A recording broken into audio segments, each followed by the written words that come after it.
नमस्कार, मी ॲडव्होकेट सर्जेराव खोत, अध्यक्ष कोल्हापूर जिल्हा बार असोसिएशन आणि निमंत्रक मुंबई उच्च न्यायालय कोल्हापूर खंडपीठ कृती समिती।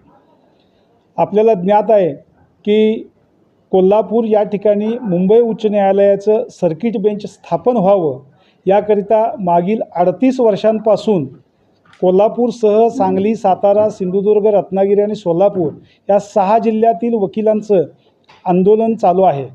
या आंदोलनाच्या विविध टप्प्यावरती विविध प्रकारे आंदोलन झालेलं आहे आणि या आंदोलनाच्या टप्प्यावरती जर आपण पाहिलं तर आपण 55 ते 56 दिवस कोर्ट कामकाजापासून अलिप्त राहून आंदोलन केले, 167 दिवस साखळी उपोषण केलेलं आहे किंवा अजून बरेच आंदोलनाचे टप्पे गाठलेले आहेत। आंदोलनाची फलश्रुती इथपर्यंत आली की 7 सप्टेंबर 2015 रोजी तत्कालीन सरन्यायाधीश मुंबई उच्च न्यायालय श्री मोहित शाह सर यांनी डिसिजन दिला किंवा त्यांनी एक निर्णय असा घेतला की आणि तो अभिलेखावरती ठेवला मुंबई उच्च न्यायालयाच्या की कोल्हापूर या ठिकाणीच फक्त मुंबई उच्च न्यायालयाचं सर्किट बेंच स्थापन करता येईल, ते पुणे किंवा महाराष्ट्रात अन्य ठिकाणी करता येणार नाही। पुन्हा एकदा आंदोलनाचा एल्गार करावा या उद्देशानं 6 जिल्ह्यातील संपूर्ण वकिलांना शनिवार 10 ऑगस्ट 2024 रोजी कोल्हापूर या ठिकाणी महासैनिक दरबार हॉलमध्ये एकत्र वकील परिषदेसाठी पाचारण केलेलं आहे।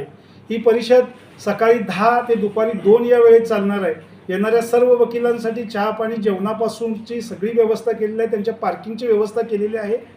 वाहतूक नियंत्रण कक्षाला सुद्धा पार्किंगसाठी नियंत्रण ठेवावं यासाठी सुद्धा कळवलेलं आहे। सगळ्या प्रिकॉशन्स घेतलेल्या आहेत आणि या परिषदेमध्ये 6 जिल्ह्यातील वकिलांच्या 6 जिल्ह्यातील वकील प्रतिनिधींच्या भावना जाणून घेऊन एक कठोर पाऊल कोणत्या प्रकारे उचलता येईल या पद्धतीचा विचार त्या सभेमध्ये केला जाणार आहे। कारण आता जर पाहिलं तर सविनय कायदेभंग आणि अंतिम सत्याग्रह ह्या 2 गोष्टीशिवाय आमच्याकडे मोठा पर्याय कुठला राहत नाही।